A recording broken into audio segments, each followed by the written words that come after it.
All right, hello everybody. Thanks for attending latest in our series of lunchtime seminars. Today we have Julie Mayer, a good friend of mine. Julie's come up from London to deliver this talk on her PhD research in finite difference time domain simulations. Julie received a BSc in physics and an MSc in acoustics from Pierre and Marie Curie University in Paris and a DSc in computer science from Aalto University in Finland. Is currently a research associate at the audio experience design team at Imperial College London and works on the Sonicon project. The fields of interest include room acoustics, spatial audio, and perception.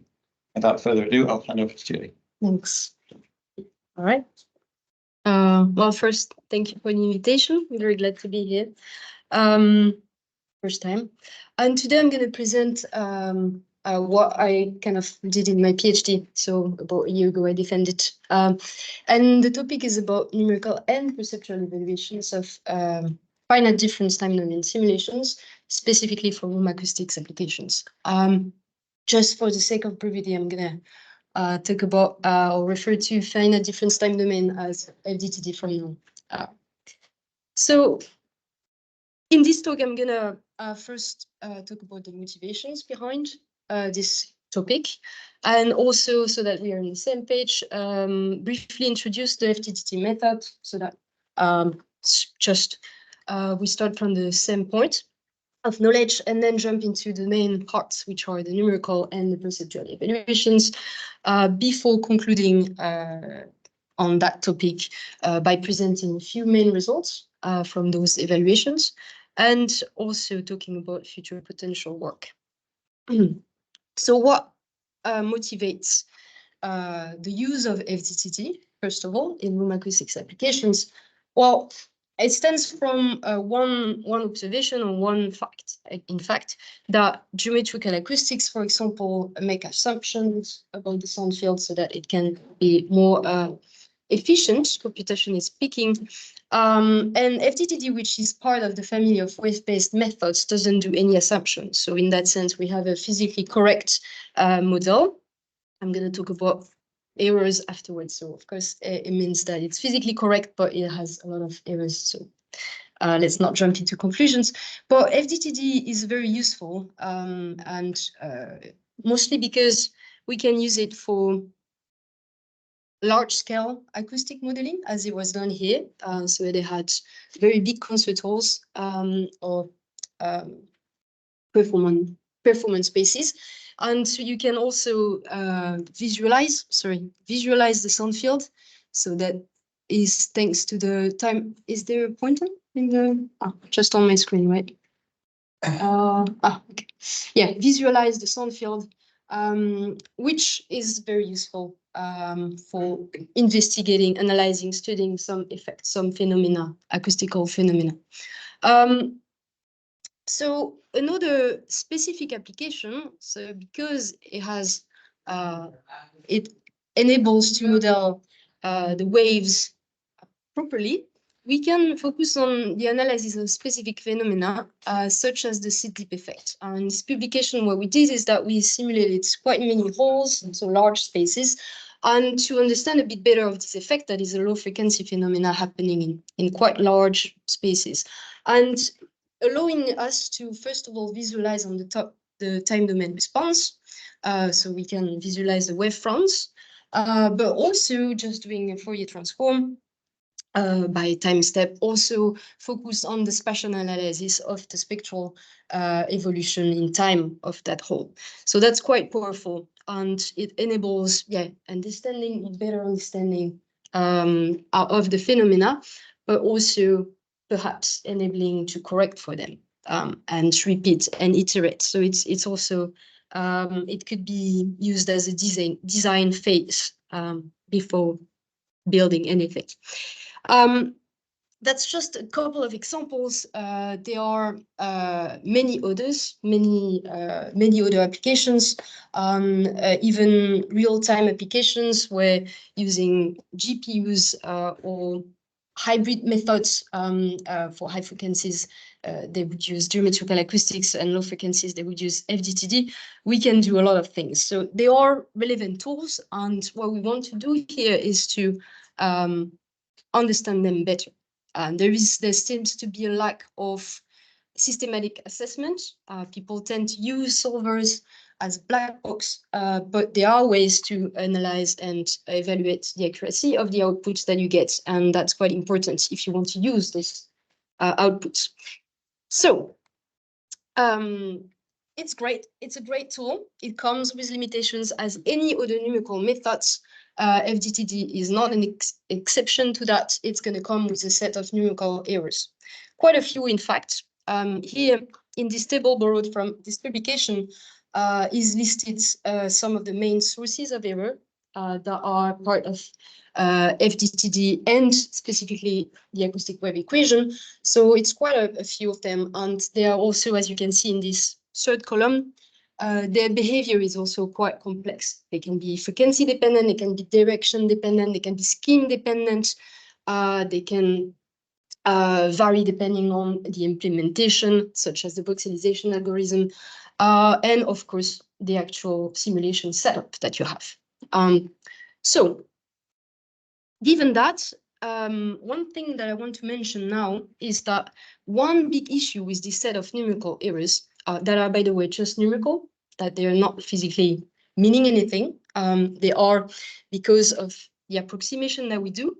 One issue with those is that they actually, one of them, the discretization error, the one top left, is leading to audible artifacts. I'm going to come back to that in the future slides. I'm going to demonstrate how it sounds like, but that's quite problematic because when we use the outputs finally for oralization purposes, we must be sure that what we get is not pollution from an error. We must be sure that it's actually from the concerto room response. So that's quite the issue, and that's quite why we also want to evaluate the output from the perceptual standpoint, which is very relevant in acoustics. So another limitation is the volume discretization. So FDTD requires the entire simulation domain to be discretized. That means that you take a large concert hall, you have cubic elements filling the simulation domain, meaning that if you think about it, it's quite demanding in terms of computational resources. To discretize this room in cubic elements would require a lot of points to be computed. An example here, borrowed from a course that I've been following in the past, is the same room, quite large. I think the dimensions are in meters, it doesn't matter. A good example here is to look at the same geometry discretized with two different grid spacing. Grid spacing is the delta x, defining, because it's a cubic element, so we have cubic size of 50 centimeters on the right side and 100 centimeters on the left side for each side of the cube. And if you try to, so the difference between the two is having the grid spacing. But if you look at the number of nodes that you're going to end up having to compute, is actually not really just a double. Because of the cubic shape, you have 8 times more nodes. And of course, in the time step, you also double them. So in the end, from halving the grid spacing, you end up computing 16 times more computations than just the same model with a double of the grid spacing. So this is to say that it's needing in terms of computational resources. And you could say, sure, I mean, with the available resources we have nowadays, much better than 10 years ago, much better than 20 years ago. Plus, FDTD is very parallelizable friendly. So you can use GPUs to accelerate its performance. Still, you could say, well, I'm going to just keep adding some computers, GPUs to my computations and do great. But the question here is, sure, but to what extent? How does it matter, and in what limit does it matter? So here, what we are trying to do is to answer those questions from two quite different standpoints. And the first is the numerical standpoint, and the second is the perceptual standpoint, as we know that it can lead to audible artifacts, which we don't want. So that's kind of the motivation behind this, that in the first numerical evaluation standpoint, what we want is to try to quantify the errors or to come up with quantities that would mean in dB, for example, that we know of. What are those errors? And in the perceptual standpoint, we're going to try to have some threshold for audibility of the error in the actual computations.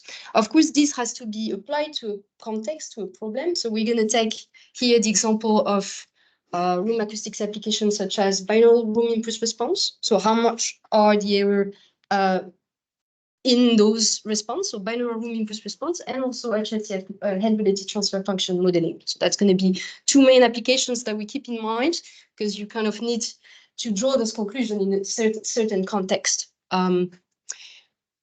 So before we go on to the two kinds of evaluations, first, briefly about the FDTD method, how it works. So we start from the acoustic wave equation because we're focused on the acoustic context here. So we have our linear wave acoustic continuous wave equation in the Cartesian coordinate system here with P, acoustic pressure, T, time, and C, speed of sound in air, at least. And yeah, our equation that we are familiar, I hope, with.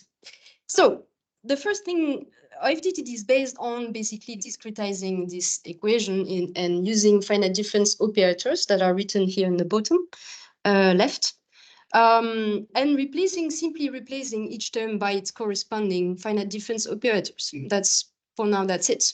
So we have a certain higher order terms here.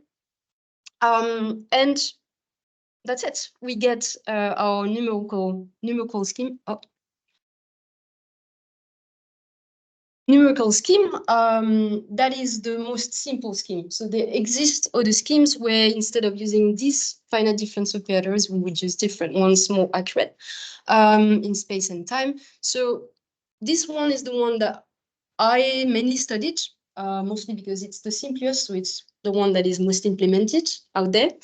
And it's also relevant because when you study the most simple, you extract conclusions, then you can still do the same kind of studies for more complex schemes. They are better schemes and also more efficient. So it's a good worst case example to study that scheme. It's also more simple to study it. So anyway, that's the starting point. Just to go a bit more in depth. So what FDTD does, in fact, so it's going to try to solve this equation point by point in the grid, in the simulation domain.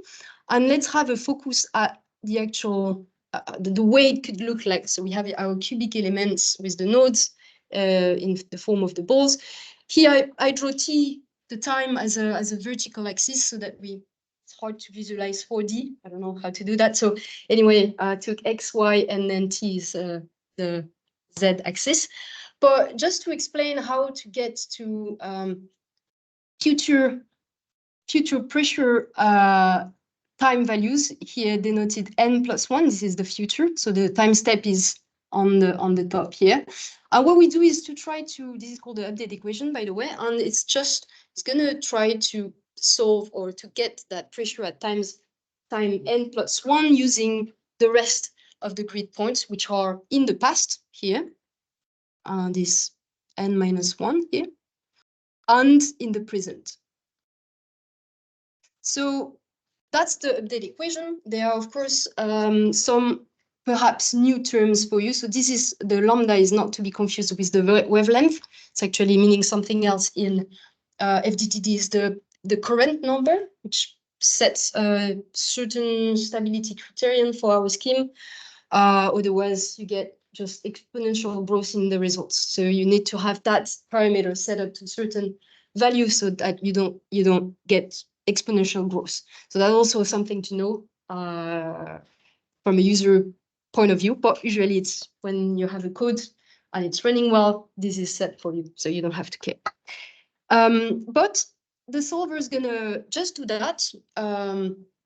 So basically use the past pressure values and the present pressure values to just predict the future time values, and etc. It's gonna do that. Propagates also in the mesh, as can be seen in this graph, and just solve as the time of the simulation goes on and goes on. Of course, solving for a specific receiver point that you, by the way, can set on all the grid points if you want. So that's how you get those longitudinal cross sections where you have the pressure that is solved in every point and you get the time lapse. Okay. So let's have a look at the discretization error. Why is that? Simply because it's actually commonly assumed to be the dominant one in many partial derivative equation problems. So it's a good one to study, and it's the one that leads to audible artifact. I'm going to demonstrate that. It's also called numerical dispersion just because when we study it, we usually assume a plane wave propagating. So as a solution of the wave equation, we do this assumption us to study and to study it more easily. So taking this assumption, then it's not the discretization error anymore. It's called numerical dispersion or dispersion error in the literature at least. And if we inject this solution, so the plane wave solution, into our discretized version of the wave equation, we obtain what is called the dispersion relation. Maybe you have heard about it before. And this relates, on the left-hand side, this relates the temporal sampling frequency to the spatial sampling frequencies. So here the hats represent what's numerical. So in our grid, we have 3 directions, and the numerical wave number is going to be a bit, different or direction dependent. So from that dispersion relation, we can also define what is called relative phase velocity. That's a way for us to, because it's the ratio between the numerical wave speed and the theoretical wave speed, which is constant. And so we can see how much of the numerical wave speed is changing with respect to the one that we should get. And if we, for example, if we have directions in our mesh, in our simulation domain that we want to study, and we want to know how much of the error is propagating in that direction, what we do is that we take some direction. So we basically take care of the Y, Z, and X here. And we said, okay, in the axial direction, which is, for example, when you have the wave number in Y and Z are 0, then you simplify this equation, those are going to be zeros, and you can have a function of the 2 here that relates as a function of frequency, how much of the error you're going to get. I didn't plot this. This is usually plotted. This phase velocity error is here normally plotted. So direction dependent and scheme dependent as well. For example, there is this nice comparison in between schemes that for FDTD and this particular simpler scheme, the standard relictual linear scheme, you have the axial direction is the worst case scenario, but it could be the best case scenario for another scheme. So it's really scheme dependent as well. So now that we understand a bit of the equations behind, we can also try to emulate this error, so this numerical dispersion. And for this, instead of, let's say that we want to simulate just a source receiver response, so free field propagation between one receiver point, one source point. That's usually ideally a click or resembles an impulse like signal. But if you use this equation to model it, what you're going to get in the axial direction, so the worst case scenario here, is something that doesn't really look like a click. So here I've generated a filter that represents the numerical dispersion in the axial direction of the mesh, and it's for a certain distance, right? I mean, I'm quite here in time, so the x-axis is time, so we are simulating quite a big distance. But the effect, we still should get an impulse, and that's not what we get. We get something that is smeared in time, and also looking at the spectrogram, most importantly, we see that the higher frequencies here, they are a bit delayed compared to the lower frequencies. If it was a click, we should just get straight line. So that's basically the effect, nicely seen here in the spectrogram, that higher frequencies just travel at lower speed than lower frequencies. And that's what the numerical dispersion is doing. So I'm going to try now to, so we're going to try to listen to what is an ideal click. It's going to be a click. And what does that sound like? So just trying to compare. I hope we can hear anything. So that's the click. Do you hear? It's very interesting. But now, did you perceive any artifacts or strange things? So, okay. And that's just for free field propagation. So just to show that, you know, simulating something using a wonderful tool doesn't always get you away from some errors that you should be careful with. So how are we careful with? So just coming back to general overview of what do we do with FDTD and the wave equation. So we have this phenomenon that we try to understand, analyze, investigate, etc. So that's our physical event. Could be the seed dip effect we want to know about. And then we have our physical model, that is the acoustic wave equation. And it's still doing some approximations. Maybe this equation is more simplistic than it should be. And then we have our FDTD solver, which is our mathematical / computational model that approximates the acoustic wave equation. By discretizing the acoustic wave equation, in fact, we do some approximation. So we can use, so it's borrowed a bit from the computational fluid dynamic literature, but these verification and validation studies here, kind of focusing on different comparison points in this diagram, are the key elements that we're going to use to assess how much of the error that we have in some specific context. Again, I'm going to take the example of head-related transfer function calculation, and at the end, more into binaural room impulse response. So the first part, so if we talk about verification, it's actually split it in two parts. The first one to be performed before, the second one is when we try to understand if the model, our computational model, so the discrete version of our acoustic wave equation, behaves as expected. So if there is any bug in the implementation, that can happen. And we're going to look for that.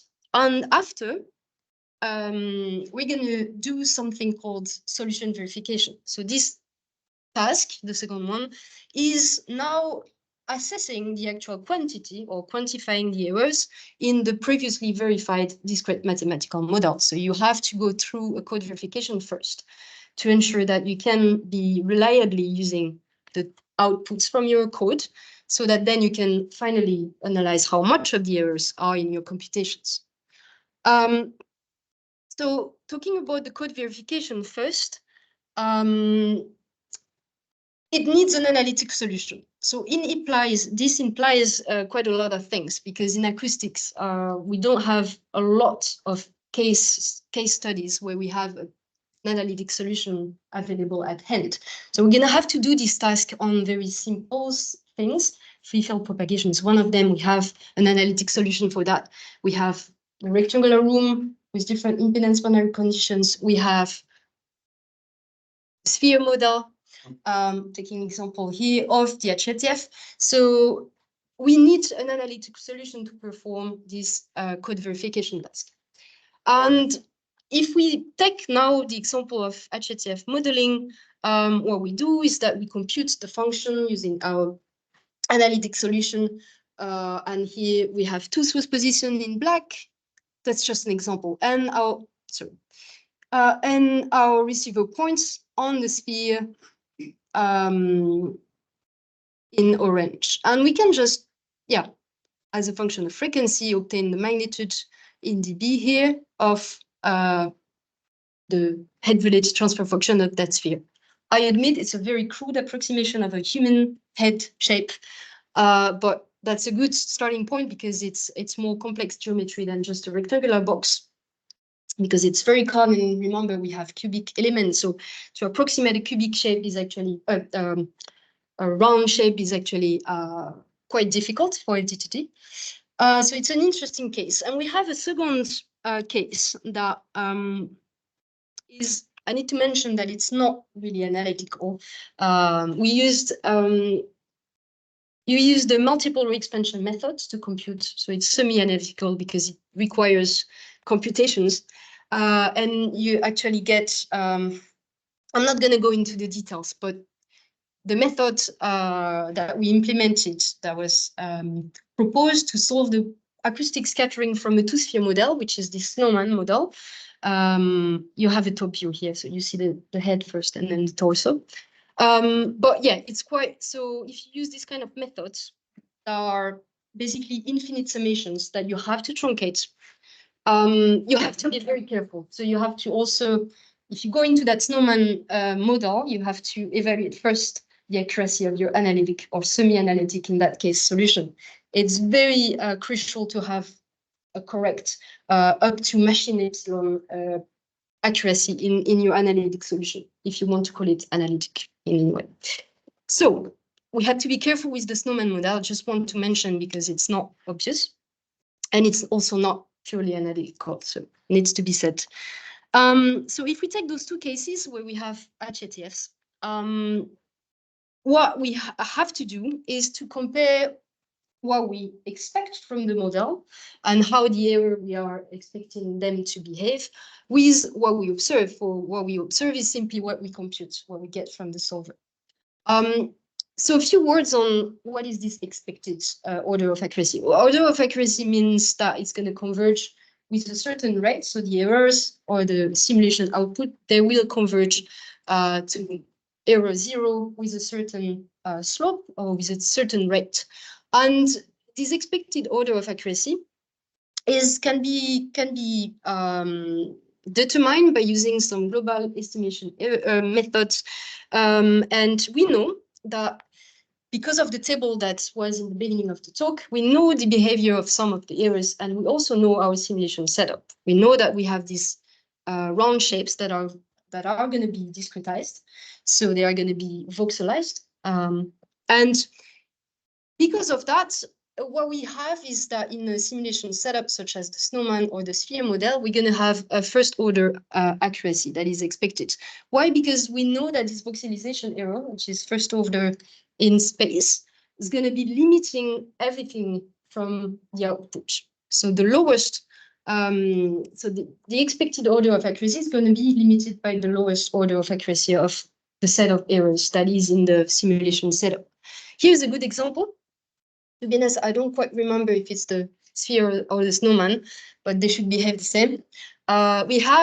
We plotted second order slope and first order slope, and we have in blue the observed responses. So here we plot actually an error, so between the difference between function that is from the analytical minus the simulation.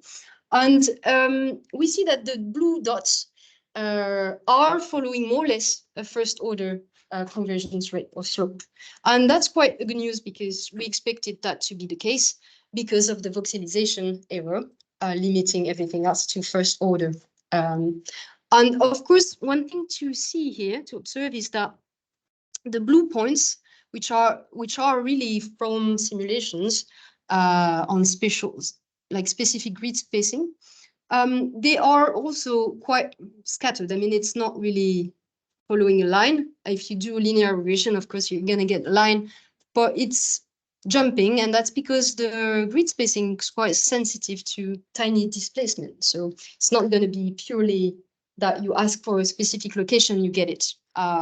Nothing like that. So moving on, how do we get those convergence rate or those order of accuracy predictions? So just so that we're on the same page, this Q is the convergence rate. So it's basically what we're looking for. Is it second order? Is it first order? So we look for slopes. We look for error behavior. And we can use two grids. So we compute two simulations, which are just from two different grid spacing. And we compute the error between the analytic solution, our simulation results, and we combine the two equations so that we get the Q. So the Q is the convergence rate. We're trying now to understand if we have what we should get. So in the case, again, of the sphere and the snowman, we should get 1 as a convergence rate. And here you can see it's a bit bad. We have a lot of scattered in the convergence rate estimation, but it gets better as you increase. So in blue, it is actually quite, so the green line is, by the way, the first order that we're looking for, or that we're expecting, hopefully, with a tolerance of plus minus 10%, which is acceptable in the literature. And so we can see that the blue is perhaps the only one that is a good estimation, or that follows what we expect. And that's just because, again, taking a lot of grid spacing that are very close from each other, you don't get this nice line, you get quite scattered points. So it's very sensitive to the location in the grid. So you can do better than that. And because the issue is using a big gap here, so this is called the refinement ratio, is defined here. So if you have 4 times the grid spacing of the other one, what you can't do is really to use many of those grids. But we could do that. So we could keep a very low here refinement ratio. We could keep that one. And instead, just run as before a series of simulations with very close grid spacing. And instead linearize this equation into with a log function and get to that. And that is, I hope you recognize it, it's just a linear regression model. And Q is going to be the intercept, the slope of this least square. So Q is going to be the slope of that line. And doing that, surprise, surprise, we get much better. This is the same, I think this is the same model. This is the snowman most likely, or the sphere, sorry. And yeah, we get what we expected. We can see definitely a trend that is also visible on the top. Higher frequencies, not really good. Maybe the solver is limited. And that's also what we expect from the AOB. The high frequencies for FDTD is very hard to get right. So because of dispersion and yeah. So what we can say from this graph is that actually the solver is successfully verified, and that's only for the code verification. So now you're happy to say you can use this code reliably to get some outputs, but you still need to quantify how much in your output you get. So that you can do by the second part, which is the solution verification.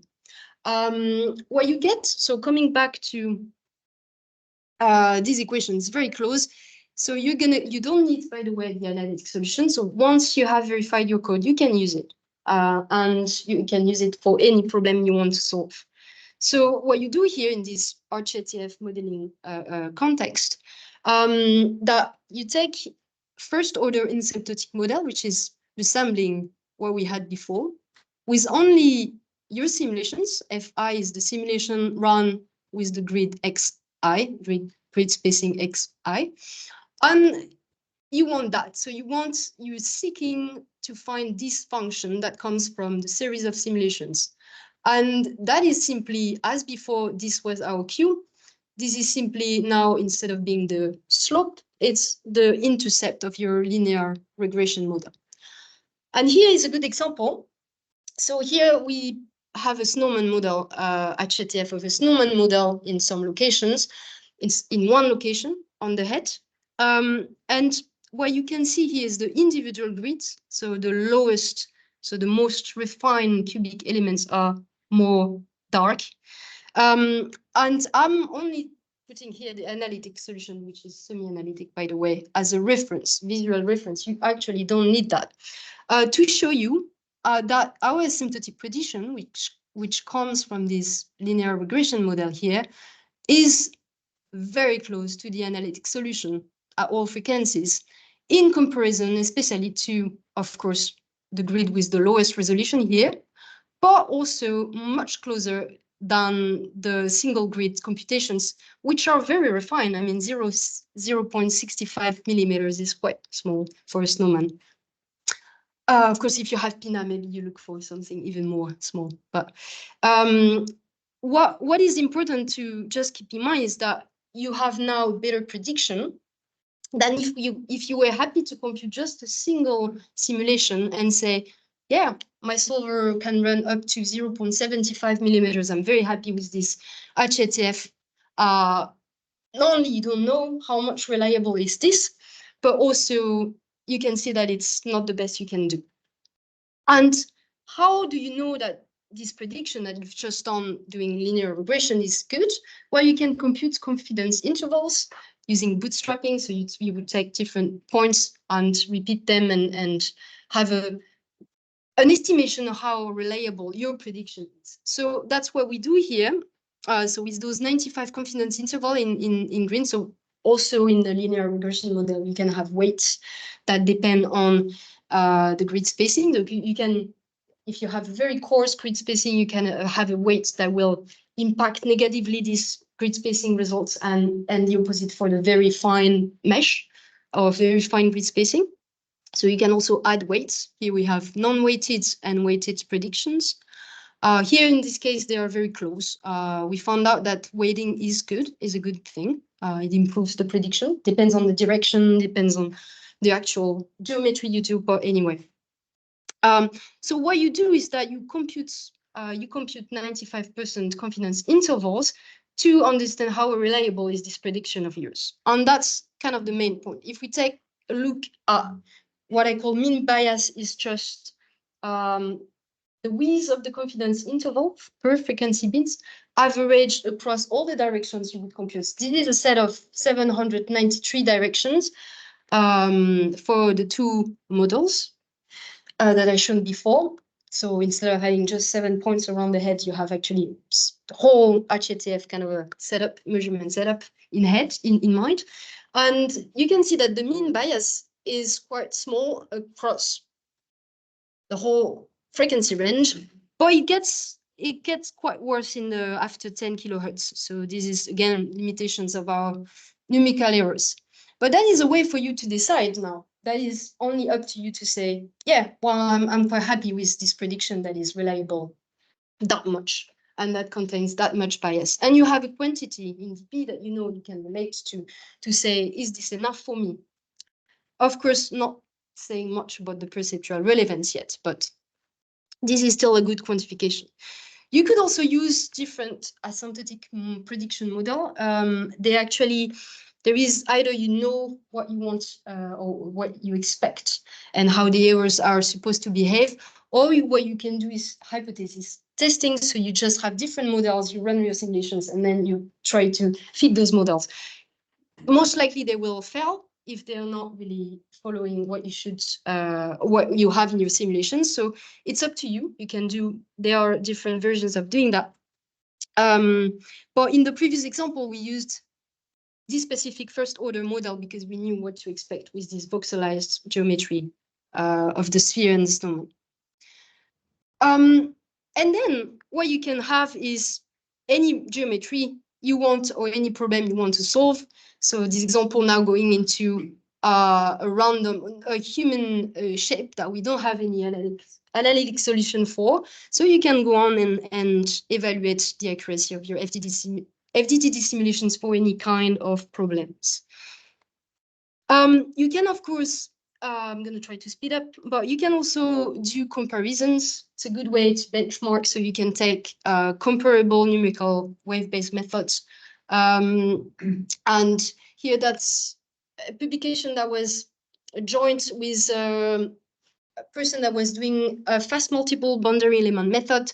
We took this scene from the BRASS database. So this room, I mean, quite complex, depends how you see it, but it's not just rectangular. And you see good comparison between the two simulation outputs. So it's a good way to also check, you know, your solver. Of course, but not talking too much about that because it's more of a validation study, is to compare with real life measurements. So this is quite a delicate case because you need to have very highly controlled measurement setup. and also very close correspondingly to your simulations. One big issue as of now, as of today, is the input data you have on the boundary conditions. There is not really I think there is a lack of really matching. We don't have any correct impedance values for real materials in room. I mean, I'm not aware of that. So if you have your solver, you can put any impedance value you want, but we don't have this input data. It's not very accurate. So that's one big issue to compare with measurements to consider. That's basically it's an overview of what you could do to evaluate your numerical simulations. But what is also important is the perceptual aspect. As before, so I'm going to focus now more into binaural synthesis because it's a key element again in any application that would be a bit more like into immersive AR, VR, where we have basically spatial audio enabled. So binaural synthesis.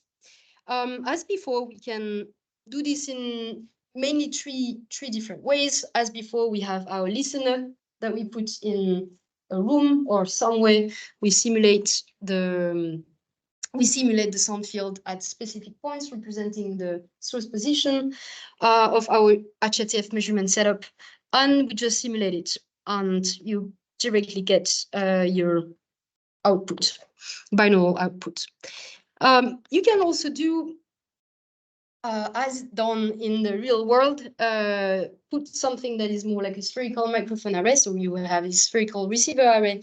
The good news is that you can, because you are in the virtual world with your simulation, you can also put receivers inside, which makes it more robust. So it's been shown that having data points from capturing the sound field from a sphere-like receiver array, you can have a better robustness if you have also points from inside the sphere. Of course, it's hard to get with your oh.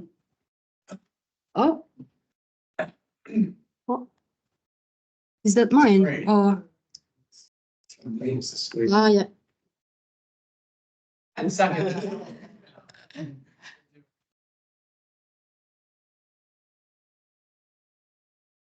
New one. See?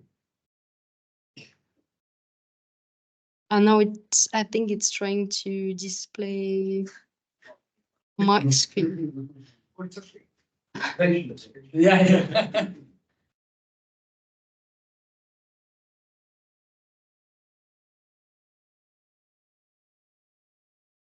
It's been a research else touch screens, but punch cancel. Yeah, to rush them. Yeah, yeah, I think it's going on. So 3.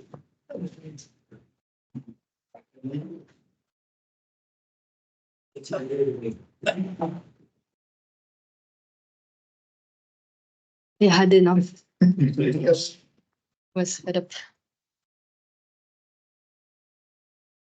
If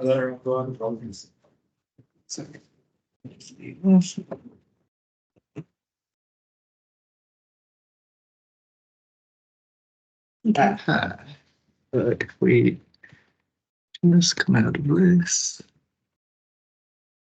how do you start the slideshow from? Let's go to the. Yeah, I think that might go to the start. Yeah. Yeah. Do you mind going through? No, sorry. Thank you.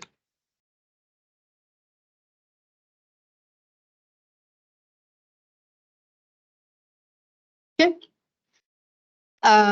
Yeah. So another version is to have, as in the real world, this spherical array of not microphone but receivers, and you capture the sound field with this receiver array many points, and you do these spatial decompositions, basically numerical inversion of the kind of the plane wave density function you get onto your array, and you convolve that with free field HRTF you get from available databases. So that's one way.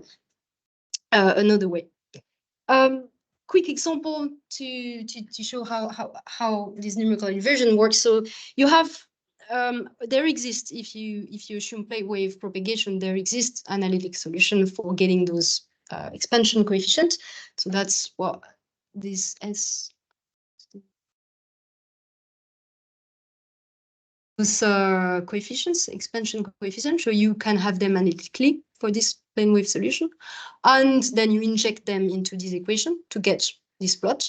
Or what you can do is, as I showed before, you get this receiver array, you put it in the sound field that will capture the plane wave, and then you invert, so you get those coefficients by inverting, and that's your data from the receiver. And you inject that back into this equation to plot the sound field. So that's just one example. The third option is to also directly take measured binaural room impulse response. So you have two signals measured in a room with a mannequin, for example. Putting a KEMAR here, you would get two signals, one for the left, one for the right here.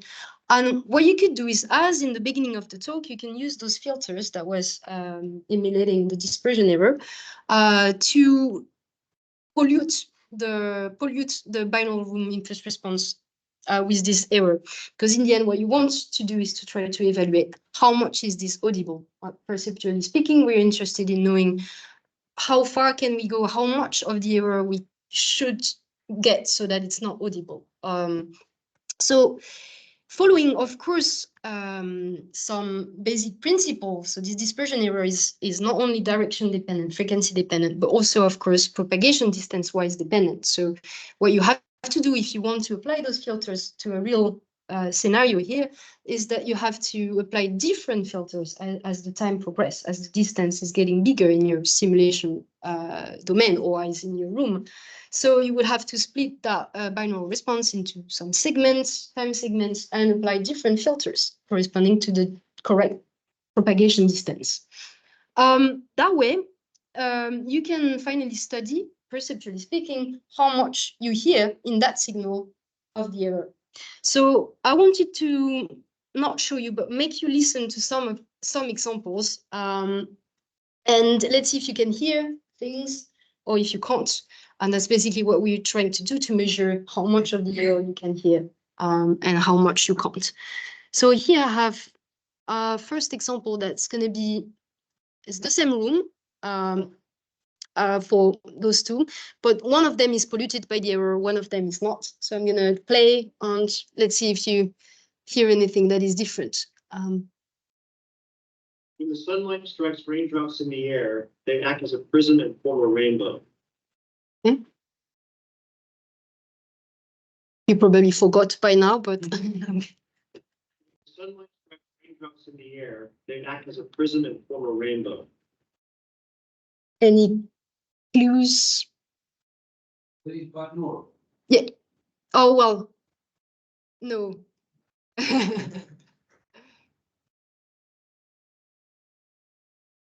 Yeah, well, it's, yeah. Let's see if with this example, so this is more reverberant with instead of having speech, we just have a click. It's kind of a transient signal. It's our worst case scenario. That doesn't really happen in real life. You never hear clicks, but anyway, that's a good extreme case to study. So let's see. It's not very loud, but so the second one obviously has some dispersion. So I would like to come to the conclusions, which basically take few of the main results from all those evaluations, all those points I was trying to make. The first, going back to the beginning of the presentation with the code verification, solution verification tasks, is that we can use a series of simulations to get a better solution or better FDTD computed solution in comparison to using a single FDTD simulation that we would hope it's good. So let's say that small enough grid spacing doesn't necessarily allow you to get a very good prediction. You can do better using just a series of simulations. it's good to keep in mind that we do linear regression. So for this asymptotic prediction, so you have to be careful with that to be reliable as well. So you don't want to use only 5 grids, because then you're the reliability of the linear regression model is not really high anymore. So you have to still be careful, but it is a way to get a better FDTD output. The second point is that we can also use FDTDs very comparable to other comparable methods. So you can use that other tools, other numerical methods you would have available to compare with your FDTD output. And we also saw with this receiver array or spatial decomposition processing that sure, you get a better, at least in the numerical speaking, more robust array if you put receiver inside. But if you keep increasing the density of the receiver, you may still hear dispersion. So maybe this method of having the receiver array in the sound field to capture the data and then convolve it with HATF afterwards, maybe not the best. Or you would have to find a receiver array that gives you basically that allows you to get rid of the error, which is hard to get. Now, by doing applying the filters, eliminating the errors, that's a very powerful tool, because you can take any room that was measured and apply those filters with the worst case scenario to get those perceptual thresholds that would finally enable you as a user to choose your temporal sampling frequency, which basically relates to the grid spacing. And this is mainly the one important parameter as a user that you have to set up to run the simulation. So you can use these perceptual thresholds to get to that parameter, FDTD parameter of the sampling frequency, to run your simulation and hope for error-free organization. So that's the idea behind that, using this specific set of rooms and also signals here in this study, and measuring different kinds of thresholds with different amounts of error. You can measure thresholds and then use them as a mean to set up your parameter, and then get perceptually correct organizations. So as you experience, the easiest to hear was in a very reverberant room with a very unlikely to happen signal, an impulse, and the hardest to hear in a dry room with speech, which is most likely to happen. So this is quite nice, because if you're going to use for sure your simulations in such a context of a dry room with speech, then you can definitely get along with some of the error that's going to be there, but you're not going to hear it. So yeah, it's just a way to try to, to get outputs that you want them to do something specific to your case. And I think I'm almost done. So some potential future work. So we are actually still continuing on this idea of HATF modeling, using this time because the snowman and the sphere models are very simple in a sense, and they are not representing all the PINA morphologies, which are very important in HATF modeling, as we know. So one idea is to change the level of complexity of those models. So going from very crude approximations to getting better with generic here or mannequin, and then get to people without ears to see the effect of your asymptotic predictions, and then with ears. So that's kind of our goal. To see if there are differences in the predictions or in the reliability of the predictions, depending on the model complexity. So that's quite ongoing work. And we could also think of, for the perceptual aspect of it, there's a lot of work going on doing localization tests to evaluate if personalization of HATFs are necessary or not. And, comparing localization test results between individual and non-individual HATF to see where are the errors in the localization performance. So that could be done is essentially to compare also with measurements to see if we have in the end, our measured HRTF and our simulated HRTF, if they compare in terms of localization test results, or using perceptually guided computational models. There is this Bayesian computational model that basically takes a template, takes an HRTF, and predicts how you will localize. So how this set of ears will localize in a localization test. That could be done. And of course, taking more comparisons with other web-based numerical methods, both numerically speaking and perceptually speaking, because you can use any input here for this kind of perceptually guided model that predicts the localization accuracy of a set of HRTF. So you could compare measured with simulated or non-individual simulated with individual simulated to see if what you're doing with your FDTD simulations are, fine enough. Because if you don't find any difference between individualized and non-individualized HRTF, or you do in reality, then it may mean that your FDTD solver is not the best to use in that case.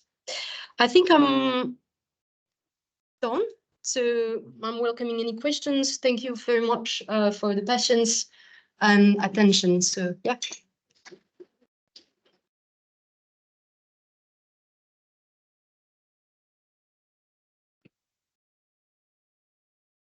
I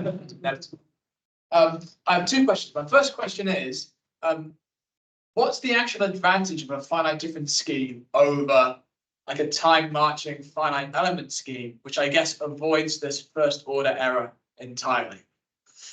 I'd say, so if we go into computational complexity, which I'm not an expert of, FDTD is actually quite good. I mean, I'm quite pessimistic when I present all those.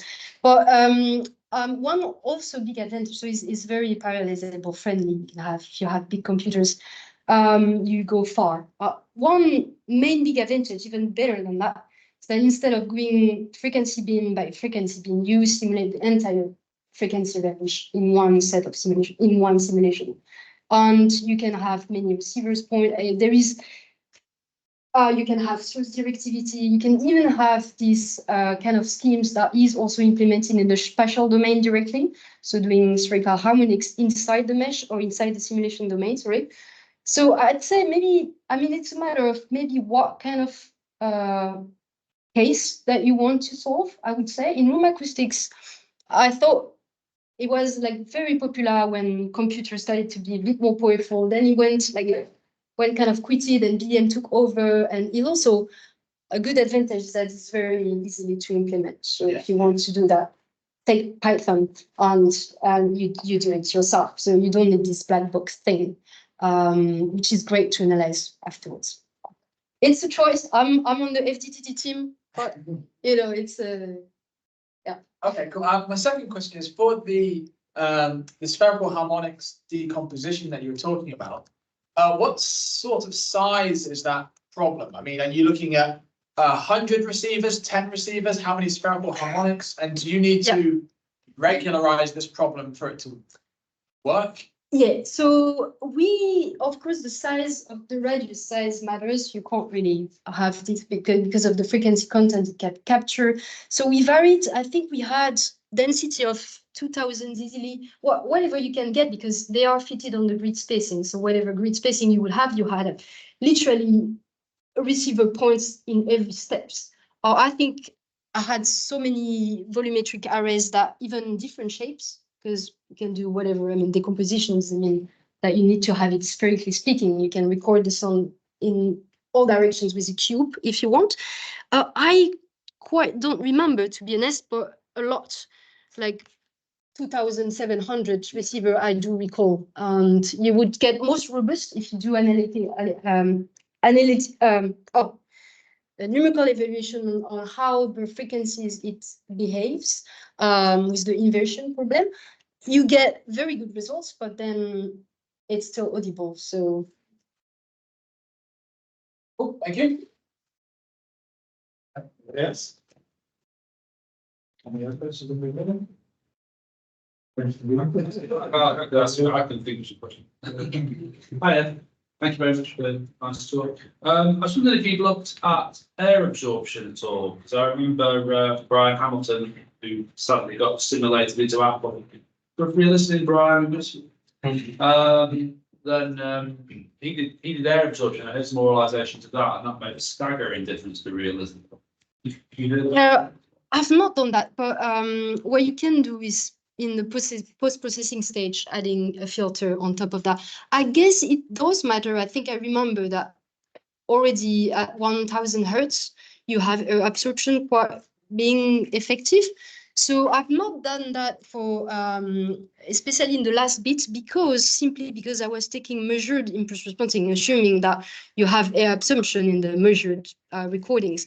So, but I think if you would do this kind of filtering approach with simulated, with simulated but other methods that would not contain the dispersion, and then you would add your filters emanating the dispersion error, you would have had to add also some filters to get this air absorption. I think my colleague Yuka Sarelma that really worked on pressure threshold for more simple cases, so free field propagation, he did that, and there was definitely an effect of adding air absorption in the propagation. Yeah, definitely. Brian did it. We didn't find a difference. Yeah. Yeah. I mean, he had some remoralizations without it, and due to its absence, and potentially some of the dispersion stuff you were talking about here as well. The room taking a very metallic sound. It was too realistic. Yeah. Whereas put that back in, and it actually sounded like really. Yeah. So I'm hoping that I had that inherently present because I was taking measured. But I think you have to be careful, because it does have an effect. Good point. I did not mention. Any other questions for the room?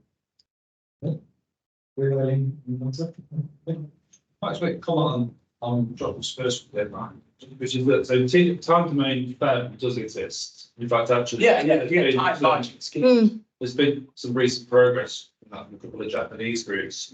I think the main difference is that time domain is what you call an explicit method. So you do your update equations, it pops out the values of all your new nodes without any form of solution required, which means it parallelizes across GPU really, really efficiently.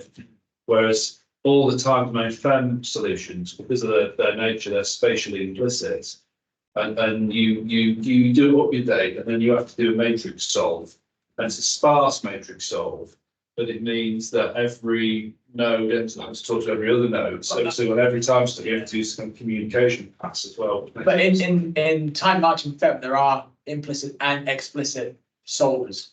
So you do this Newmark scheme, and you choose two coefficients, and you either get explicit or implicit. So you can do you're talking about the time step in that thing. Yes. Whereas regardless of what you do, you have to do spatial.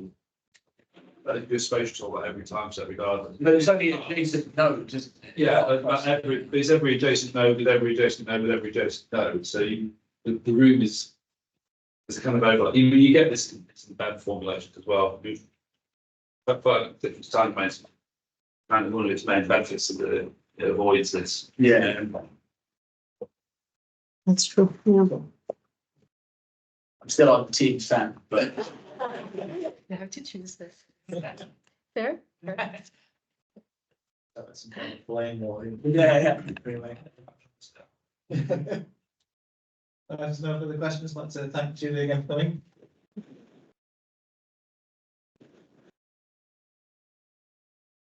Very much. Thanks everyone for coming. Thank you. Thank you.